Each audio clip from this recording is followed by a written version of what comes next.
Hey everyone, Aesophony Rocktano here, the internet's busiest music nerd, and it's time for a review of the new Aesop rock record, The Impossible Kid. Songwriter, producer, and rap game wordsmith, getting a text.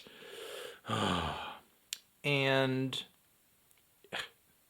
he is back with a new record. Oh, you don't know who Aesop Rock is? For the love of God! Listen to 2001's Labor Days. His last full-length LP, Skeleton, was pretty cool too. That album was several years ago though, so this is obviously following that up now. And I'm not really sure what to expect from this record. I liked Skeleton. I didn't love it, but I liked it. So from this new record over here, I just kind of went into it looking for all of the things that make Aesop Rock one of the most creative lyricists and rappers alive today. And I pretty much got that, along with the things that occasionally turn me off about his music too, that he just gets so esoteric in his symbolism, in his lyrics, that his songs essentially become puzzling, like, 1,000-quadrant Rubik's Cube. Ugh. And I assume that he sort of gets what's coming out of his mouth, but then also I kind of get the sense that he's going so abstract with his lyrics that he's trying to completely subvert the audience's need to interpret and understand every piece of art that they consume. He even goes as far as to acknowledge the impregnable lyrics of his tracks occasionally on the song SHRUNK, which is a track about going to the shrink. And the track is all about this back and forth, this conversation, this struggle that he's having with his shrink, who he is refusing to let in, but toward the end of the track he agrees to go back for another visit. And in the song we get this lyric, where she's essentially saying that when he goes so symbolic, she can't get an honest diagnostic. And he acknowledges that he's being guarded in this interaction with this shrink. And maybe that's why he sort of opts for the type of lyricism that he does in his songs. That the people who he's kind of bearing himself to in his music will sort of be more understanding and be more open-minded to what he's saying, given that they've put in so much effort to understand the very busy verbiage that he's put together to talk about what he's talking about. Still though, I found this album pretty digestible in comparison with Aesop's previous material. I don't know if it's just come from listening to many of his projects in the past, or if he's actually just being more straightforward on this record. But a lot of the song topics on here seem pretty plain as day, though the lyrics were impressive.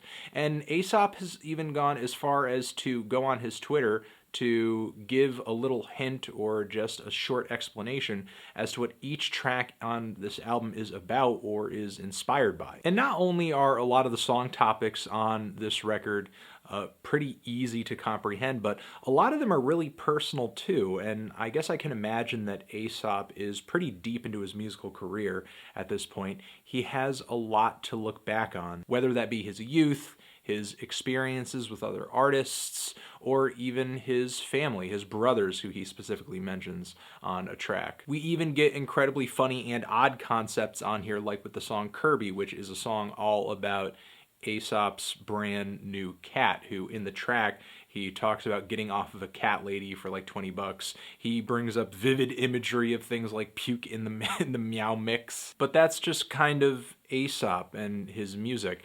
It's a mix of hilariously eccentric and weird, but also it just sounds so virtuous, it sounds so dense, and it sounds so well executed that it's almost taking itself too seriously. And his relentless and raspy flow and very rigid production that sounds like something that Mike Shinoda of Linkin Park would hop on top of doesn't necessarily help. For example, the song Water Tower, which is a track about death, a concept that Aesop has long been obsessed with, and even claims he had a lizard that he didn't realize was dead for like a whole month. But again, that could be sort of the symbolism that he works into his tracks. Because in the grander scheme of the song, it just serves as one of many examples of things just kind of coming and going through the cycle of life on this song, which is one of the darker cuts he's made on this topic. My biggest critique of Aesop Rock is just that he's an acquired taste. The same things that turn people away from him are the things that draw the most hardcore fans of his in. And I'm not really hearing anything on this album that his fans are going to be displeased with.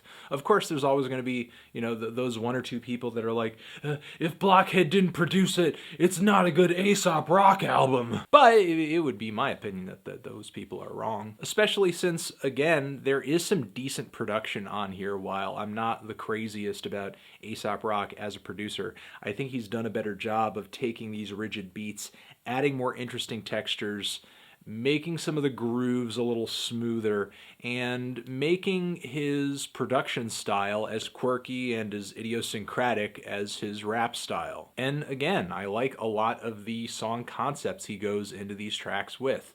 I love the song Rings, which is a song where Aesop essentially goes back into his past, getting a little sentimental over the fact that he used to love to illustrate, he used to love to draw, but now as he's gotten older and has pursued other paths in life, he's seen this once very passionate talent of his kind of deteriorate. On the song Lotta Years, we get some curmudgeon bars where he's kind of flabbergasted at the youth of today as he sort of talks about this girl who works at a juice bar who has these dreadlocks that she detaches as she wishes, and a guy with like a lipstick neck tattoo who he tries to work his way out of an awkward conversation about his own tattoos with this guy at the Baskin Robbins serving him ice cream. On tracks like Dorks and Lazy Eye, Aesop essentially embraces his outsider status and analyzes it in a really smart way, either taking himself down for being pretentious, for thinking himself as this great outsider, but also just acknowledging and embracing and enjoying that that's the path that he's taken, with lines like, party over here, I'll be over there. Because as vain and as narrow-minded as, ooh, I'm on the fringe, I'm an outsider, I'm different, that mentality can be, he also wears it like a badge of honor and doesn't fall prey to some of the trappings of that ideology, of that outlook on life, because he seems self-aware enough about it to critique it and make some funny bars about it. The song Blood Sandwich, as I alluded to earlier, is a tale of two brothers.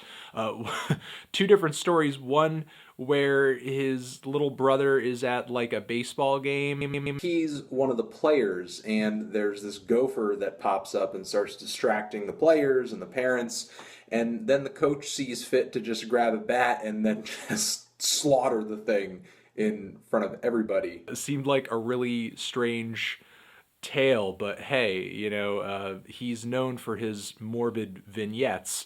And then another story where a brother of his wants to go to this Ministry concert, and his mom's like, hell no, because she's just kind of afraid of all these satanic influences that are coming through in this really heavy, experimental, noisy music that he's into. Aesop really does share some very personal stories on this record, whether he's talking about the death of personal friends, moving away from New York, and even on the cuts that I find to be a little more abstract and difficult to read, there are still quotables coming through. Again, I'm not the craziest about his production, though I do see improvements here. Songs like Defender, this is one of the smoothest, funkiest beats I've heard Aesop ever put together. Sounds like something I could have heard MF Doom on in the 2000s. While there are moments like Molecules that feature these rapid fire synth arpeggios, and it just seems so rigid and robotic and synthetic, and some of the DJ cuts on this record just seem so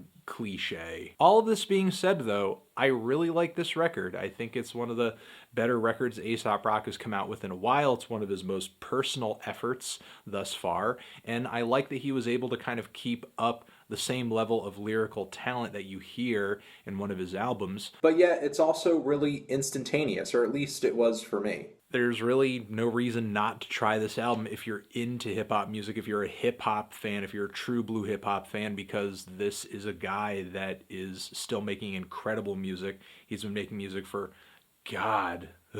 decades now, I imagine, and to hear somebody who's essentially a seasoned vet of the indie rap scene still come through with great material is inspiring, that he's still working up to this level of creativity. I'm feeling a light to decent 8 on this album. Transition. Have you given this album a listen?